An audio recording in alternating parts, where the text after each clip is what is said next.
Okay? Ibig sabihin, yung center niya, ito. Tapos itong R, yung radius. Kapag alam mo yan, madali na siya kapag, example. Ito yung problem. Okay? Ano yung formula, di ba? Yung formula,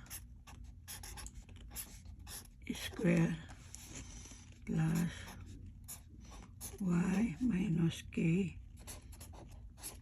square is equal to r square. Ito. Ang given yung radius 2. Yung center ito. Lalagay natin doon. Gawin natin. Ano yung center niya? X 5 square plus y minus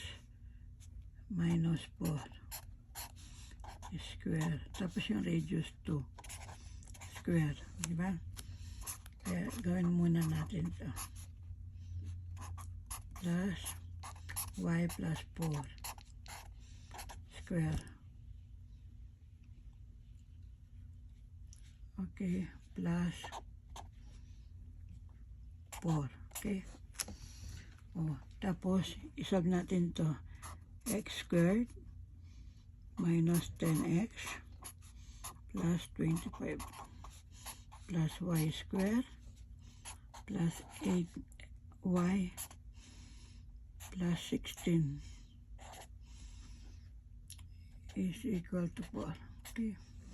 Tapos ito yung x squared apply y squared yung 10 minus 10 x plus 8y. Okay, yung constant ilalagay natin doon sa kabila, sa right side, kasi yun ang given. Okay,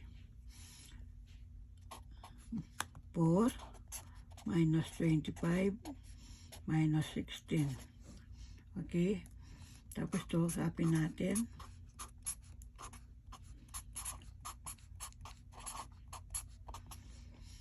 Ito solve mo dito, bali 21 negative 37. Okay, ito nakita natin, ang pinapahanap lang ito, diba? Kaya yung C, ito yung answer natin.